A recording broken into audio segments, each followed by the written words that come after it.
Começamos. Ah. Bem, eu sou só o moderador, portanto não sou o apresentador aqui do Alexandre, que dispensa apresentações, eu penso que toda a gente o conhece, e portanto eu ia passar-lhe rapidamente a palavra, mas ainda não. E só para dizer que eu conheço desde o terceiro ciclo, dos ciclos de vida dele, não é? Que ele talvez possa explicar depois o que é que isso quer dizer, não é?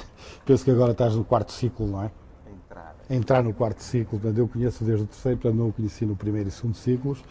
Com certeza que ele tem muito a dizer sobre os livros que propõe para as leituras de verão, que eu vou ver se consigo ter tempo para ler, espero bem. Mas passava-te já a palavra, força. Sei que tens também limitações de tempo. Em primeiro lugar, Ah, tens que ligar, é? Deixa-me desligar a mim. pus no bolso e agora. Está ligado? Está, ótimo, bem. Deixem-me começar por agradecer o convite para estar aqui convosco, que me dá um prazer muito particular. O meu envolvimento com a Faculdade de Engenharia já tem 3 ou 4 anos e tem sido uma experiência muito positiva para mim, portanto, agradeço muito o convite para estar aqui convosco. Quando me falaram nesta ideia de vir falar sobre livros e livros que eu gostaria de recomendar, é muito difícil escolher livros, não é? Porque a grande maioria das pessoas leu centenas de livros na sua vida e, portanto, escolher 2 ou 3 ou 4 livros não é nada fácil. E eu vou-vos dizer a razão pela qual eu escolhi estes livros. O primeiro é um livro cujo título toda a gente conhece.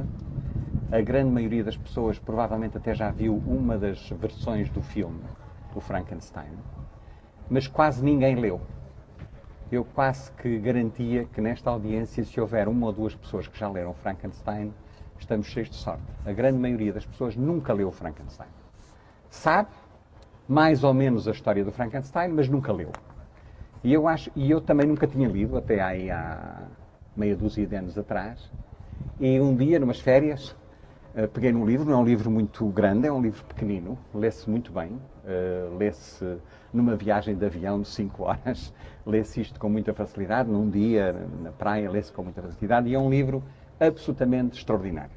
E eu vou falar um bocadinho sobre este livro, mais sobre este livro do que sobre os outros que eu também pus na lista, porque eu acho que este livro também tem muito a ver com esta questão da visão do público sobre a tecnologia, a ciência, os medos, mas há uma certa forma de mudar um pouco a mensagem que a gente julga que é a mensagem de Frankenstein e que não é.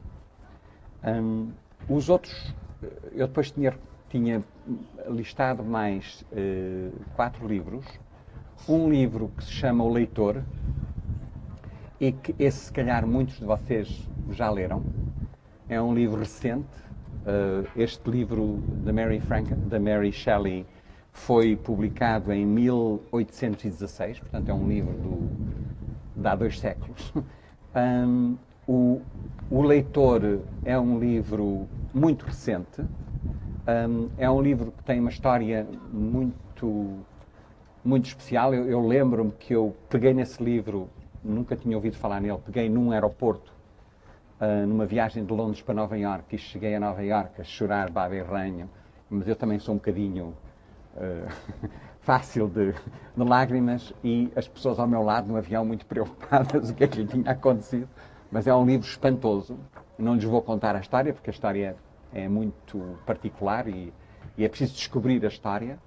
Depois, o terceiro livro é o livro se chama Meia-Noite ou O Princípio do Mundo, do Richard Zimmler, que é um épico. Isto eu escolhi porque começa no Porto, e eles estão todos relacionados um bocadinho com aquilo que é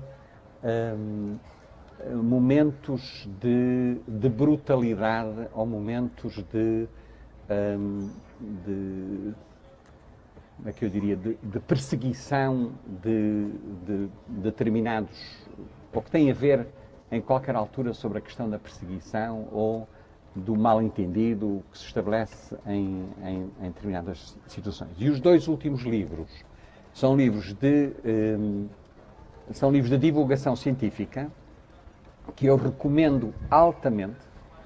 Um deles é um livro sobre o facto que a grande maioria de nós todos sabemos muito pouca estatística e muitas vezes não sabemos sequer interpretar os dados estatísticos.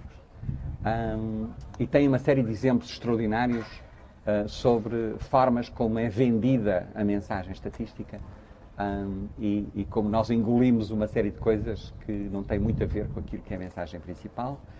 E o último é um livro chamado As Grandes Equações e que começa com a demonstração do Teorema de Pitágoras, que eu não sei se algum de vocês nesta audiência, se eu pedisse para fazer agora, aqui, se era capaz. Okay?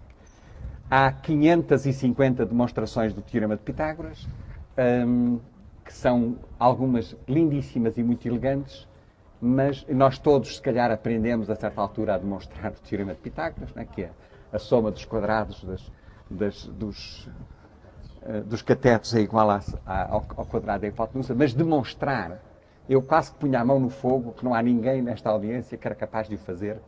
Agora aqui, se me trouxerem daqui a 3 minutos, eu tiro a minha provocação.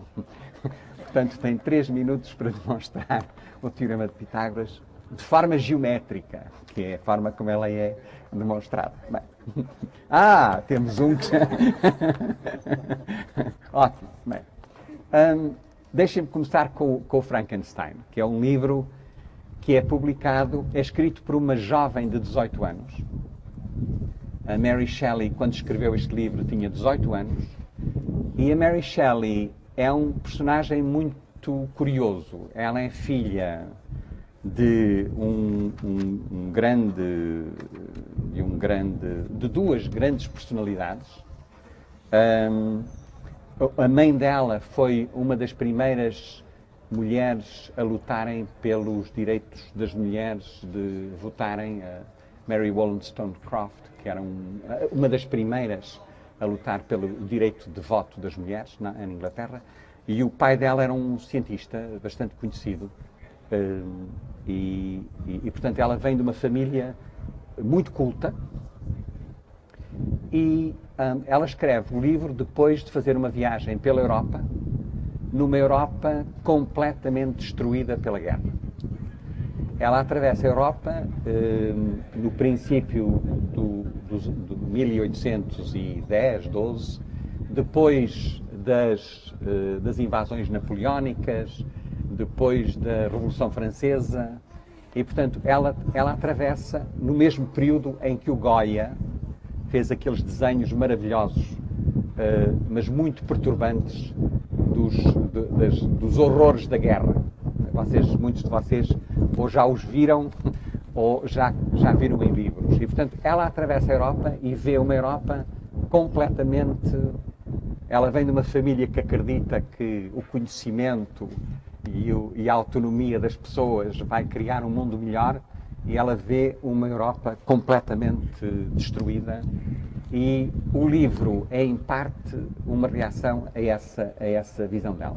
Conta-se que o livro foi uma aposta que ela fez num fim de semana em que estava muito mau tempo, num castelo qualquer em Itália.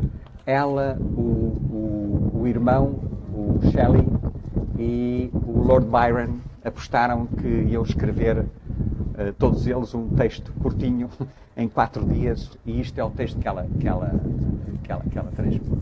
E eu gostava de tirar do texto várias coisas. Em primeiro lugar, vocês lembram-se que a vida é dada à criatura. Aliás, Frankenstein não é o nome da criatura, é o nome do médico.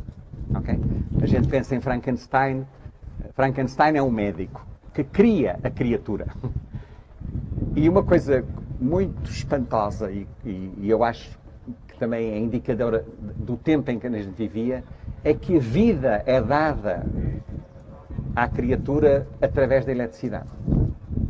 A eletricidade é a fonte, é uma espécie, é a alma que transforma um grupo de órgãos que foram postos em conjunto e é um choque elétrico que faz com que o corpo se reanime e se torne vivo. Vocês não se podem esquecer que é exatamente nessa altura que se estavam a fazer as primeiras experiências em que as correntes elétricas faziam com que as pernas de rãs, cortadas da própria rã, quando dado ao choque, se moviam. E, portanto, havia esta ideia de que a eletricidade era a fonte da vida sem se saber muito sobre isso. É um ponto muito interessante da história. A segunda questão que eu gostava também de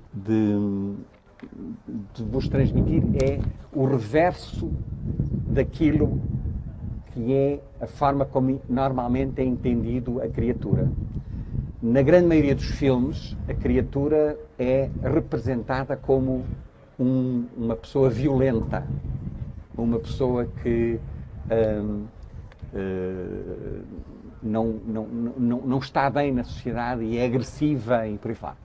E a explicação da Mary Shelley, no meu entender, é uma explicação muito interessante, porque esta criatura é agressiva porque ela está revoltada contra vários factos. Em primeiro lugar, ela é estranha e, portanto, é excluída dos seres humanos normais.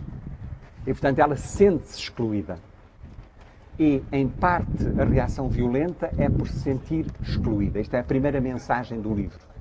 A segunda mensagem do livro é que o Frankenstein recusou-se a criar uma companheira para ele. Tinha tudo já montado para criar a criatura do género feminino e, porque estavam a acontecer coisas estranhas, ele não a queria. E, portanto, o Frankenstein está sozinho no mundo. Não tem ninguém com quem partilhar o seu afeto, a sua ternura, a sua vida. Portanto, ele não está só, não tem ninguém com quem partilhar o seu amor, é estranho, está excluído da sociedade e, portanto, a pouco e pouco, ele sente que ele é feito sentir que é estranho. A sociedade faz sentir que ele é estranho e faz senti-lo cada vez mais. E porque não tem ninguém com quem partilhar a sua vida, esse isolamento é cada vez mais traumatizante e, portanto, ele tem rebeliões muito fortes. E o livro acaba com a criatura a fugir, porque sabe que ele não vai ser aceito pela sociedade. Portanto, ele quer se afastar da sociedade para não magoar mais a sociedade e vai o médico atrás dele para lhe pedir desculpa. E isto é no Ártico.